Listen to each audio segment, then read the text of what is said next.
8 months, 14,000 kilometers, and one of the most successful electric SUVs in India. Today, we bring you the long-term ownership review from the Mahindra B6 owner. In just 10 months alone, Mahindra has sold more than 41,000 electric SUVs in India. At the center of all this success story sits the Mahindra BE6, the car which is sporty, performance-oriented, and cost-saving as well. Hi, welcome Hi. to E5. First of all, I totally love this spec. Black, all black, looks cool. So can you just give us your intro? Sure. So my name is Mohit Malik and I'm awarded safest driver of India. Plus I have 75 trophies in motorsport. So mainly I'm connected with the motorsport and automobile industry only. And in automobile also I work as a professional instructor for multiple brands like Porsche, BMW, Audi and almost all the brands. And other than that we have a manufacturing of automobile performance products. Okay. So can you tell a little bit about this car, which variant it is and what? So particularly ये model जो है ये Mahindra BE6 है 79 kilowatt hour battery pack है जिसके अंदर जो first time जो आया था मॉडल उसका ही सेकंड पार्ट में है। हम उसको बी पार्ट बोलेंगे क्योंकि बाइनर से चेंजेस हुए थे। फर्स्ट जो लॉन्च हुआ था फर्स्ट लॉट जो आया था उसके बाद एक सेकंड लॉट के अंदर ही फर्स्ट लॉट का ही सेकंड पार्ट होगा वो। सो अभी तक मैंने जुलाई 1 से लेकर अभी तक फेब तक मैंने 14,000 किलोमीटर्स को ड्राइव कर लिया है। ओके। तो आपके गराज में और कौन कौन सी गाड़ियाँ हैं एंड ये लेते टाइम आपके माइंड में क्या था एंड कौन कौन सी गाड़ियाँ आपने कंसिडर की थी उस टाइम? सो अभी करंटली हमारे पास एक टाटा नेक्सॉन है, सुजुकी की ग्रैंड विटारा स्ट्रॉन्ग हाइब्रिड भी है एंड मारुति की ही सेम इग्निस भी है which is mainly for the racing purpose only. तो अभी करंटली ये है और शिफ्ट हमें नेक्सॉन को शिफ्ट करना था ईवी के ऊपर एंड मेन पर्पज़ इसका ये था Nexon is a good car, good engine with a good mileage, but हमें ऐसा कुछ चाहिए था जो उससे भी बेटर हो एंड एक टाइम पीरियड आ चुका था 7-8 ईयर्स उसको ड्राइव करने के बाद एक चेंज करना पड़ेगा हमें कार को। सो ईवी का जो प्लान मेनली था वो हमारा इसलिए था क्योंकि हमें मल्टीपल चीज़ें देखनी थी। फर्स्ट ऑफ ऑल ईवी का जो सर्विस है वो बहुत कम है comparing with the ICE engine या any engine car, diesel petrol जो भी हो वो। एंड सेकेंड उसमें फ्यूल आप सेव कर सकते हो। लोकल के लिए बहुत अच्छी कार है ईवी। आपको घर पे आप चार्ज करोगे it will be super cost effective first of all and इसीलिए ईवी के लिए प्लान किया। एंड एक मेजर पार्ट इसमें ये है वो है हमारा सोलर। सो कंपनी में हमने सोलर इंस्टॉल किया है रिसेंटली ही, कुछ टाइम पहले ही कार लेने से। एंड मेन पर्पज़ यही था कि हम सोलर से ईवी को चार्ज करें इंस्टेड ऑफ इलेक्ट्रिसिटी हम डायरेक्टली परचेज करके इसको चार्ज करें या आउटसाइड चार्ज करें। How has solar helped you saving the cost over the let's say last 8 months of ownership? So अगर हम 14,000 किलोमीटर्स तक की बात करें तो मैंने इसको 5 to 6 टाइम्स इसको आउटसाइड चार्ज किया है पब्लिक चार्जर्स पे। बाकी सारे टाइम पे मैंने इसको इन हाउस चार्ज किया है एंड सोलर पावर की जो इलेक्ट्रिसिटी है वो कम्प्लीटली फ्री है वो हमें, क्योंकि सोलर पावर है हमारा जो इंस्टॉल्ड है वो 120 किलोवाट पर आवर का है जिसमें फॉर एग्जांपल 79 किलोवाट आवर की बैटरी है इसके अंदर। 40 मिनट्स के अंदर वो सोलर पावर इतनी इलेक्ट्रिसिटी जनरेट कर देता है कि इस कार को फुल्ली चार्ज कर दे वो। तो हमारे लिए वो इलेक्ट्रिसिटी कम्प्लीटली फ्री है। तो इसकी रनिंग कॉस्ट अगर देखा जाए एनर्जी पॉइंट ऑफ व्यू से वो कम्प्लीटली ज़ीरो है। So now coming back to the BE6, जब ये ली थी तो उस टाइम पे आपने क्या क्या गाड़ियाँ कंसिडर की थी and why you bought this car? So electric जब मैं देखने गया था तो मल्टीपल कार्स उस टाइम पे फॉर एग्जांपल विनफास्ट नहीं थी उस टाइम पे। विनफास्ट को हम हटा देंगे।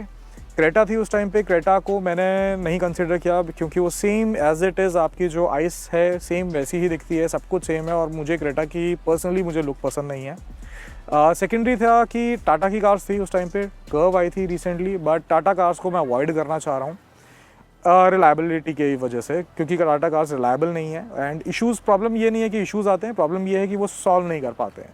कैपेबल लोग नहीं हैं उनके पास जो उस कार को सॉल्व कर सके।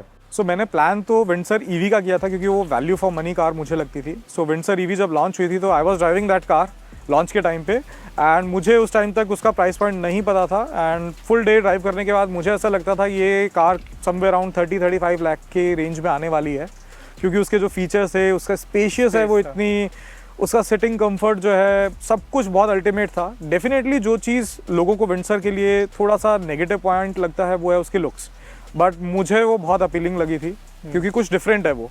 यस। तो उसके फीचर्स एंड ओवरऑल एक कॉम्बिनेशन को देखेंगे तो आप बहुत अच्छा है। एंड जब उसका मैंने प्राइस सुना कि स्टार्टिंग फ्रॉम 10-11 लाख रुपीज़, तो मैंने प्लान कर लिया था कि मैं विंडसर ईवी ही लूँगा। बट उसके बाद क्या होता है, ऑटो एक्सपो होता है। ऑटो एक्सपो में I was driving Portia Macan turbo electric, so completely वो ईवी प्लेटफॉर्म है एंड जो पर्टिकुलर मॉडल मैं चला रहा था वो 3.3 सेकेंड 0 to 100 कर रहा था। तो वो कार एक अलग ही लेवल पे थी, उसका जो कंफर्ट था, फील था उसको चलाने का, वो बहुत ही डिफरेंट था। एंड उसके जस्ट लाइक 4-5 डेज़ बाद मैंने विंडसर ईवी की दोबारा से टेस्ट ड्राइव ली, जो कि मुझे शायद नहीं लेनी चाहिए थी। और उसके बाद मुझे लगा कि मैं ये क्या कार चला रहा हूँ मुझे ये नहीं चाहिए। देन जब BE6 लॉन्च हुई थी तो उसका जो टॉप मॉडल का वेरिएंट था 27-28 लाख रुपीज़ का, तो उस टाइम पे मुझे ऐसा रियलाइज़ होता था कि ये तो बहुत ज़्यादा प्राइस है, इस प्राइस में इसको कौन ख़रीदेगा। मैंने कभी भी उस टाइम पे एक्सपेक्ट नहीं किया था कि मैं ही वो कार ख़रीद रहा हूँगा उसी प्राइस पॉइंट पे। एंड जब मैंने इसको चलाया तो मुझे इसकी feeling very close to the Porsche Macan turbo electric लगी। ओके। जो फीलिंग है, ऑब्वियसली इतनी फास्ट नहीं है ये कार, बट जो फीलिंग है, जो आप एक डिज़ाइन स्ट्रक्चर देखोगे, जो ड्राइवर फीडबैक जो आप मिलता है, वो बहुत क्लोज है पोर्शा के। So how much you paid for this on road? This is Haryana number, so I believe कि आपको रोड टैक्स में रिबेट भी नहीं मिला होगा। हुआ ये था, जब मैंने कार को बुक किया था तो car was available with in 2-3 days में। वो उन्होंने बोला कि डिलीवरी आपको मिल जाएगी एंड सब कुछ प्रोसेस हो चुका था। एंड जैसे ही मैं RTO के लिए जब साइन अप करने लगा, कार मुझे अलॉट हो चुकी थी, सब कुछ हो चुका था। जस्ट उससे 2 दिन पहले ही हरियाणा गवर्नमेंट ने सब्सिडी हटा दी।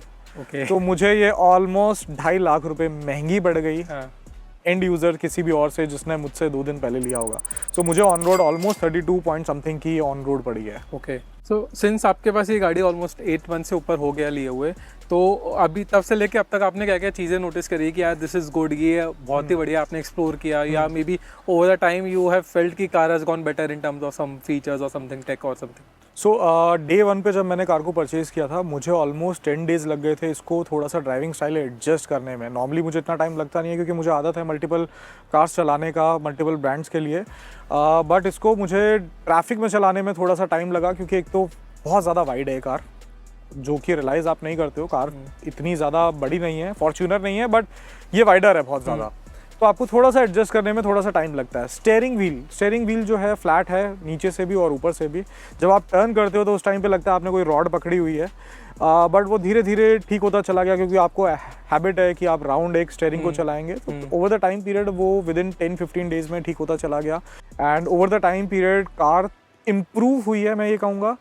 सेम कार है, ऐसा नहीं है कि कोई नया मॉडल आया है इसका उसके अंदर इम्प्रूवमेंट है। आपकी पुरानी कार के अंदर भी महिंद्रा ने इम्प्रूवमेंट करके दिया है। मेन जैसे है रिसेंटली सॉफ्टवेयर अपडेट हुआ है, उस सॉफ्टवेयर अपडेट के अंदर कुछ फीचर्स ऐड ऑन हुए हैं।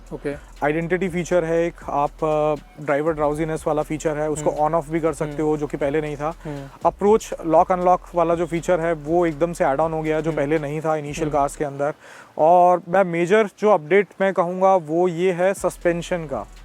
सो समहाउ महिंद्रा ने सॉफ्टवेयर अपडेट में सस्पेंशन को कम्प्लीटली चेंज कर दिया है।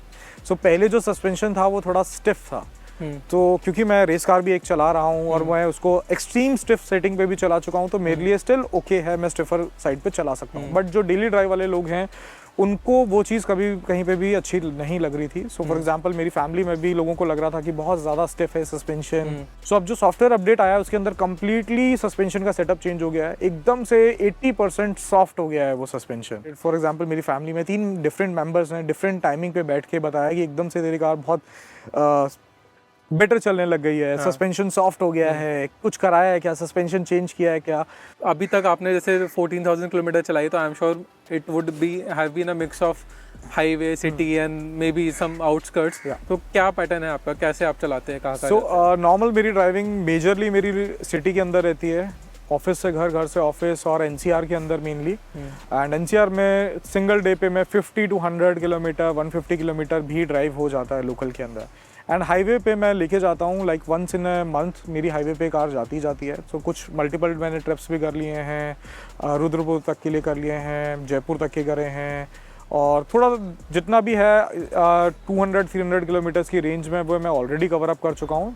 सो फॉर एग्जांपल जयपुर के लिए है, तो जयपुर के लिए मुझे सिंगल चार्ज में मैं इजीली जयपुर पहुंच रहा हूं, मेरे को वहां पे चार्ज कर रहा हूं और मैं वापस आ रहा हूं, depending on the speed of course, क्योंकि आप जितना फास्ट जाओगे बैटरी परसेंटेज उतनी कम होती चली जाएगी। तो अभी तक आपका चार्जिंग को लेके एक्सपीरियंस कैसा रहा है? Because being a ice person you can fill up your tank anywhere. But इसमें you have to plan, you have to see. कई बार आपको ऑफ भी मिलेगा, कई बार आपको चार्जर ही नहीं मिलेगा वहाँ पर. Right. तो ऐसी चीज़ होती है. तो क्या क्या एक्सपीरियंसेस आपके हुए हैं? So over the time period वो एक्सपीरियंस चेंज होता चला गया. फर्स्ट टाइम पे जहाँ मैं बिल्कुल ही समझ नहीं पा रहा हूँ कि कैसे चार्जिंग करना है, एंड उसके बाद मैं समझता चला गया कि चार्जिंग कैसे करना है. एक चीज़ जो मुझे थोड़ी सी अभी भी अच्छी नहीं लगती है वो ये है कि जो चार्जर्स हैं जितने भी इंस्टॉल हुए हैं, फॉर एग्जांपल आप किसी भी रूट पे फॉर एग्जांपल जयपुर जाना चाहते हैं, रास्ते में जितने भी चार्जर्स नए इंस्टॉल हुए हैं वो एक ऐप पे नहीं आपको मिलते हैं. उसके लिए मल्टीपल ऐप्स पे आपको जाना पड़ता है. तो अभी आपके फ़ोन में कितने चार्जिंग ऐप्स हैं? I think somewhere around 5-6 apps होंगे अभी भी करंटली.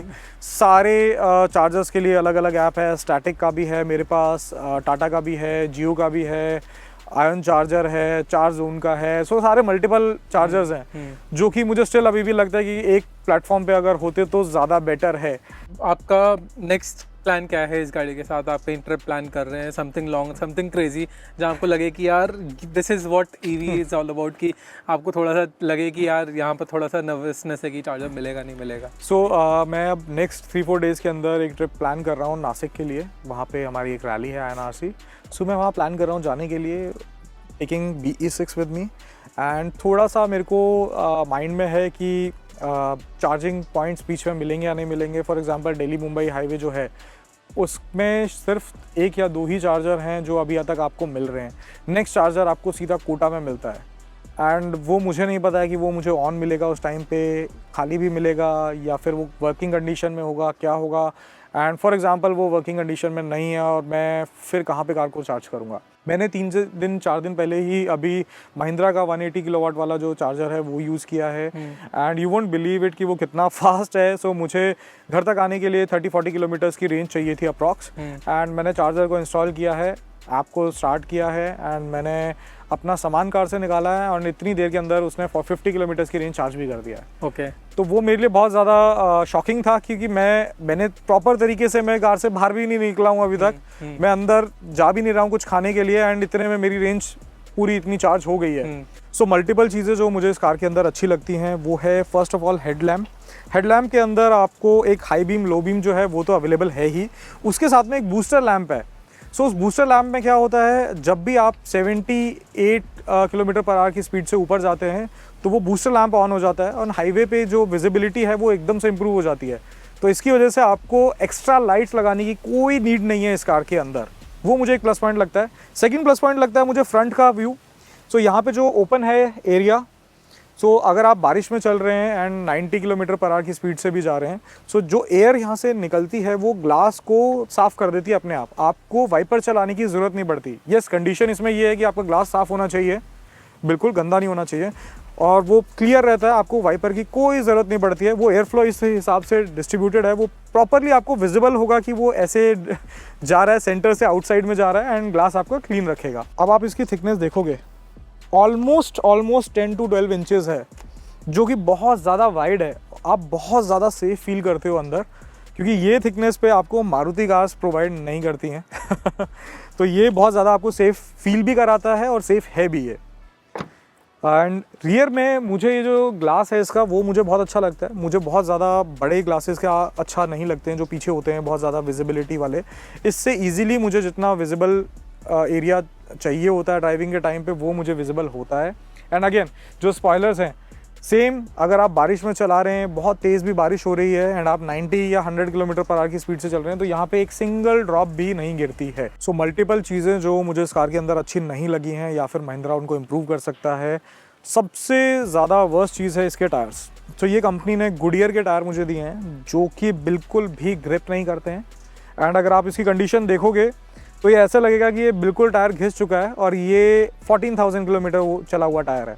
सो मैंने इसकी कंप्लेंट करी थी महिंद्रा में, एंड उन्होंने फॉरवर्ड किया गुडियर को. गुडियर की तरफ से एक पर्टिकुलरली कोई उनके क्वालिफाइड इंजीनियर आए थे, उन्होंने चेक किया और उन्होंने मुझे बोला कि ये सिर्फ 8% घिसे हैं, जो कि मुझे कहीं से भी ये 8% घिसे हुए नहीं लग रहे हैं, क्योंकि यहाँ पे भी ट्रेड हुआ करता था जो कि विजिबल भी नहीं हो रहा है. एक और चीज़ है जो मुझे अच्छी नहीं लगती है वो है वाइपर. सो मुझे ये चीज़ कंफर्म नहीं है कि ये सिर्फ अर्ली मॉडल के अंदर था या अभी भी करंटली जो मॉडल आ रहे हैं BE6 के उनमें भी इशू है. वाइपर में बहुत ज़्यादा नॉइस आती है जब भी ये वाइपर चलता है. मैंने ग्लास को कम्प्लीटली साफ़ भी कर दिया है. सो डे 1 से वाइपर के अंदर नॉइस आती है. ना तो ये क्लियरली साफ़ करता है एंड जो आवाज़ है वो बहुत ज़्यादा आती है। सेम चीज़ मैंने कंप्लेंट डाली हुई है, नए वाइपर्स आएंगे एंड वो चेंज होंगे उसके ऊपर। जो भी कार में बैठते हैं, जो रियर डोर है इसका, अगर आप यहाँ देखोगे, इसको ओपन करना लोगों के लिए बहुत ज़्यादा मुश्किल हो जाता है। सो 10 आउट ऑफ 10 पीपल मैं बोलूँगा वो इसको फर्स्ट ट्राई में नहीं खोल पाते हैं। वो क्या ट्राई करते हैं, वो ऐसे डालते हैं और इसको खोलने की कोशिश करते हैं। सो अगर आपने देखा होगा स्विफ्ट के अंदर सेम इसी टाइप से पीछे का रियर डोर भी खुलता है, बट उसमें पूरा प्लास्टिक पार्ट ही बाहर आता है। इसके अंदर प्लास्टिक पार्ट नहीं आता है, इसमें फिंगर से आपको प्रेस करना पड़ता है एंड अगर आपने गलत हाथ से प्रेस किया तो वो आपसे प्रेस नहीं होगा। एंड जब भी कार के अंदर आप बैठ रहे हो, मेरे को तो अब पता चल गया है कि इसकी हाइट कितनी है और मैं इजीली बैठ पाता हूँ, बट जो भी कार में मेरे साथ में बैठ रहा है फ्रंट सीट पे भी, उसका सर हमेशा यहाँ पे लगेगा। 10 आउट ऑफ 9 पीपल का सर यहाँ पे लग चुका है एंड ये चीज़ मुझे ऐसा लगता है कि प्रॉब्लम नहीं कहूँगा मैं, बट लोग इसके लिए प्रिपेयर नहीं है शायद कहीं ना कहीं। एंड एक और चीज़ है इंटीरियर के अंदर, वो है ये सेंटर एरिया। सो ये जो एरिया है नीचे रखने का सामान को, ये अगर आप बैठ जाते हैं यहाँ पे ड्राइवर साइड पे, आप अपनी साइड से इसको एक्सेस कर ही नहीं सकते हैं। तो मैं कितना भी ट्राई करूँगा, मैं यहाँ से हाथ डाल के कोई भी चीज़ सामान यहाँ से उठाना है वो नहीं कर सकता, मैं पॉसिबल ही नहीं है। तो मैंने उसका सोल्यूशन ये निकाला है, लेफ्ट हैंड साइड से इसको यहाँ हाथ से निकाल सकते हो कोई भी सामान। फॉर एग्जांपल ये मुझे निकालना है, ये मैं इधर से रख भी नहीं सकता हूँ, मेरे को इसी साइड से, को पैसेंजर साइड से ही मुझे इसको एक्सेस करना पड़ता है। So now since we are inside the car, quick overview कि क्या क्या चीज़ आपको लगती है यार ये क्रेजी है? सो फर्स्ट ऑफ ऑल इसका जो सेंटर एरिया है, ये कंसोल कार को स्टार्ट करने का, इसका लीवर जो है ड्राइव पर डालने के लिए, ये मुझे बहुत ही ज़्यादा अल्टीमेट लगता है। बहुत ही यूनिक है ये, इनफैक्ट किसी भी कार में इस तरीके से ये नहीं आता है। सेकेंड है, मेरे को स्टेयरिंग इसका बहुत ज़्यादा अच्छा लगता है। स्टेयरिंग पे जो बटन्स हैं इसके ऊपर एंड नीचे वाले स्पेशली, बाकी region level instantly plus minus करना यहीं से जो है ये बहुत बेटर मुझे फील होता है। सो अगर मैं बहुत ज़्यादा ट्रैफिक के अंदर हूँ उस टाइम पे मैं रीजन लेवल 3 पे रखता हूँ। एंड रिसेंटली मैंने बहुत एक नई चीज़ चेक करी है, मुझे लगा था कि रीजन लेवल अगर ज़्यादा बढ़ा के रखते हो तो उतना बेटर आपकी रेंज आएगी, बट ऐसा नहीं है। अगर आप ऑफ रखते हो तो ज़्यादा बेटर रेंज आपको मिलती है, क्योंकि आप जब भी ब्रेक अप्लाई करेंगे उस टाइम पे भी रीजन पे ही कार जाएगी। क्योंकि इसमें ना इतना बड़ा स्क्रीन है, obviously these are 2 different screens, but कभी आपको ऐसा लगे कि यार इसमें ग्लिचेस आते हैं बिकॉज ऑफ हीट और एनी इशू, कभी लैग करता हो, कभी स्लो चलता हो? सो ग्लिच नहीं आता है इसके अंदर। सो इनिशियली जो मुझे लगा था एक ग्लिच शायद होगा, जब भी आप कार में बैठते हैं एंड स्टार्ट करते हैं उस टाइम पे इंस्टेंटली स्टार्ट होते ही आप स्क्रीन को ऑपरेट नहीं कर सकते हैं, आपको थोड़ा सा वेट करना पड़ेगा 3-4 सेकेंड का, जो कि पहले थोड़ा सा ज़्यादा था और अब बहुत कम हो गया है। एंड जो एक प्रॉब्लम मुझे फील होती है वो ये है कि जब भी आप कार का एसी आपने ऑफ़ कर दिया है, फॉर एग्जांपल विंटर्स के अंदर मैं एसी को ऑफ़ रखता था, तो जब भी कार आप स्टार्ट करते हैं तो एसी ऑन हो जाएगा एंड वो बाय डिफ़ॉल्ट 22 डिग्रीज पे सेट रहेगा। तो आपने रेंज में डिफरेंसेस फील किया है कि समर्स में शायद बेटर परफॉर्म करती है, विंटर में करती है, कुछ ऐसा?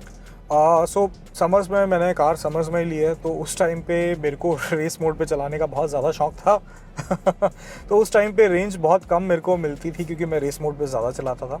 But over the time period मैंने नोटिस किया कि रेंज उसकी इंक्रीज़ होती चली गई and specially winters, early winters में एसी जब ऑफ हो गया तो 600 किलोमीटर्स की भी रेंज मुझे शो होती थी, जो 550 ईजिली मेरे को मिलती भी थी। तो अभी तक आपकी मेरे ख्याल से 2 बार सर्विस हो गई होगी गाड़ी। Yes. तो इन टर्म्स ऑफ सर्विस आपका क्या एक्सपीरियंसेस रहा है? एंड OTAs जो आते हैं आपके ओवर द एयर अपडेट्स, वो आपको वर्कशॉप जाना पड़ता है, you can do all the updates at your home itself? So 2 service हो चुकी हैं। एक सर्विस में तो उन्होंने सिर्फ बेसिक चेकअप किया था, क्लीनिंग वगैरह किया था और उससे ज़्यादा उसमें कुछ भी नहीं हुआ था। एंड सेकंड जो 10,000 किलोमीटर पे सर्विस हुई थी उसके अंदर इन्होंने फ़िल्टर चेंज किया था and wheel balancing and alignment add on हुआ था, जिसकी वजह से समवेयर अराउंड 3,000 का बिल आया था मेरा, जो कि करवाना मेरे को कंपलसरी लगा था। सो जो माइनर अपडेट हैं वो आप यहाँ पे चेक करेंगे सेटिंग्स में जाके, यहाँ पे एक ऑप्शन आता है अपडेट्स का, सिस्टम अपडेट्स। सो यहाँ पे अपडेट जो भी आपके माइनर अपडेट्स हैं वो यहाँ पे आपको विजिबल हो जाएंगे एंड अगर सिस्टम आपका अप टू डेट होगा तो यहाँ पे लिखा आ जाएगा कि system is up to date. और ये जैसे कि आप यहाँ देख रहे हो system is up to date and यहाँ पे मैंने ऑटो डाउनलोड ऑन करा हुआ है, सो दैट कि मुझे कभी ड्राइव करना है मैं उस टाइम पे कुछ भी डाउनलोड नहीं कर रहा हूँ। जब कार पार्कड है अपने आप डाउनलोड करेगी, कार अपने आप इंस्टॉल कर लेगी। मेजर जितने भी सॉफ्टवेयर हैं उसके लिए सर्विस सेंटर पे वो बुलाते हैं कि आपको आना पड़ेगा, क्योंकि इट विल टेक 5 आवर्स और 6 आवर्स जो भी है मेजर टाइम लगेगा। तो अगर मैं आज की डेट में आपको बोलूँ कि आपका 30 लाख रुपीज़ का बजट है and this car is 6 years old now, तो आप फिर से यही गाड़ी लेना पसंद करेंगे या फिर आप बोले कोई और गाड़ी लेंगे आज की डेट में? जी, अगर 6 इयर्स हो चुके हैं एंड बजट इस लेवल पे पहुंच चुका है तो मैं एक्सपेक्ट करता हूं मैं लेना यही कार चाहूँगा एक्सटीरियर की वजह से, क्योंकि आई डोंट थिंक सो कि 6 इयर्स के बाद भी इसका एक्सटीरियर कभी पुराना होने वाला है। फॉर एग्जांपल लैम्बोर्गिनी में की कार्स हैं, लैम्बोर्गिनी की कार्स की लुक अभी भी अगर 20 इयर्स पुरानी भी कोई है उसकी लुक अच्छी है। तो सेम ये लुक उस टाइप की है, उस लेवल की है कि अगर ये 10 इयर्स बाद भी अगर आपको कार ये मिलती है तो आप चलाना चाहोगे। ओनली डिफरेंस इज कि जो सॉफ्टवेयर और पावर को लेकर जो इम्प्रूवमेंट होंगी वो चीज़ कंपनी की साइड से अवेलेबल होनी चाहिए। फॉर एग्जांपल मैं फ्यूचर में एक्सपेक्ट करता हूँ कि इसमें डुअल मोटर सेटअप हो फ्रंट में भी, क्योंकि स्पेस है। मैंने ओपन जब सर्विस के टाइम पे उन्होंने फ्रंट ओपन किया था तो मैंने देखा कि फ्रंट में काफ़ी स्पेस है कि एक और मोटर वहाँ पे लग सकती है easily.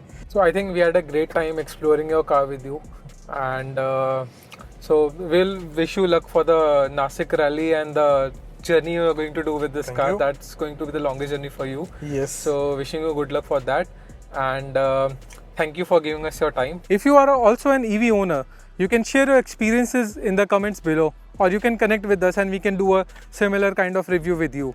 Till then, don't forget to like, subscribe to our channel. Keep watching EV Fire.